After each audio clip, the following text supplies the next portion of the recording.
MOOP Officer Tait. MOOP Officer Jones. For the MOOP report. MOOP is matter. It's matter out of place. It's a matter that matters for the entire human race. MOOP Officer Tait. MOOP Officer Jones. Down here today at Dromana Foreshore For the Clean Bay Discovery Day. Let's go and discover it, Jones.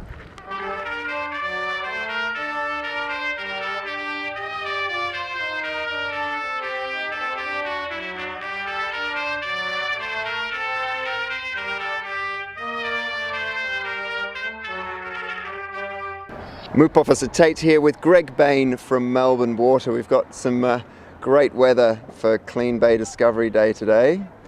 Tell me a little bit about this event. Today's event is really about educating the community about the impacts of litter and stormwater on our waterways, but equally on the bays. What is stormwater? Yeah, sure. It's reasonably simple. It's basically the water that falls from the sky, rainwater, hitting the roads, hitting the ground, and then running off. Makes its way into drains and rivers and ultimately the bay.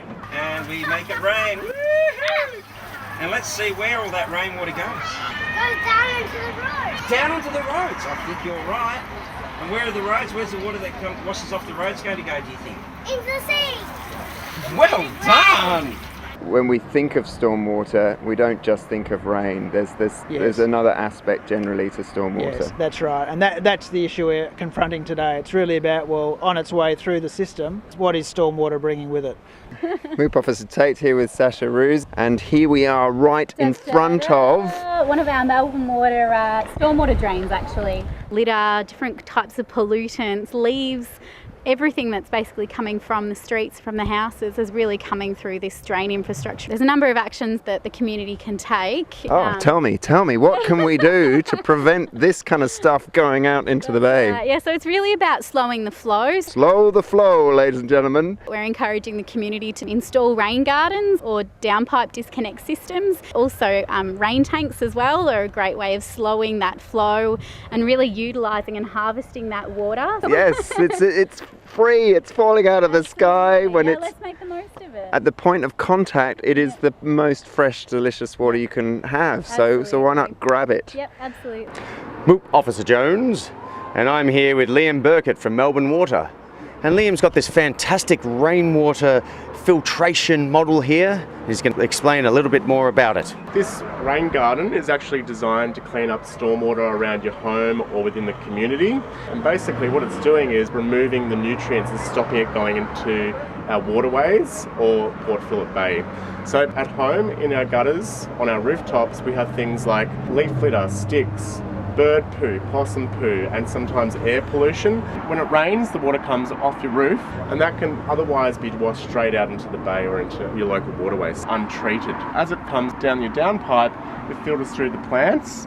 It's watering the plants, it's providing nutrients for those plants. Water then filters through the gravel, the sand, and the crushed rock, and we have an agricultural pipe down the bottom that's still connected to stormwater, so you don't flood your own planter box or your neighbours. What if I want to build one of these in my home? Well, all you have to do is check out our website to find out more information on how to build one yourself. We have a number of different rain gardens that you can build in your home, and this is a swale. Same filtration system as the rain garden I just showed you, but this is an in-ground rain garden. When it does rain, the water that comes off your roof or your driveway is going to filtrate back down into groundwater. There's lots of different roles to play in managing stormwater. There's the actual physical role of managing the water itself and trying to get it as clean as possible.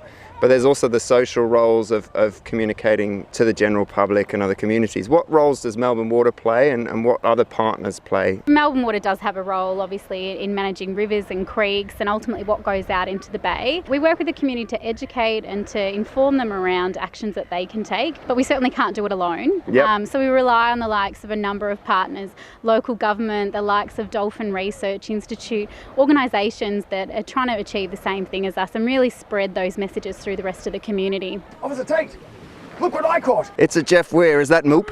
It is MOOP. No, it's not MOOP because it's too important to the Dolphin Research Institute. Right, okay, Yes. Fantastic. Jeff, what are you doing down here today? We're trying to convince people that what lives in our wonderful bay is too precious to lose, number one. And number two, it's all of us that live in the catchment around the bay that all have to change the way we behave so that we can protect these fantastic assets. We have to get people to realise that most of the rubbish and litter that ends up on the beach isn't by people who've been picnicking, but it's actually been washed off the streets where we live.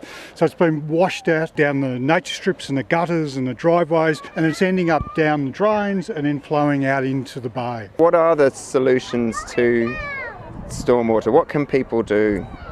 Don't drop your rubbish. Oh, that's fairly simple. Yeah, I mean, look after our environment.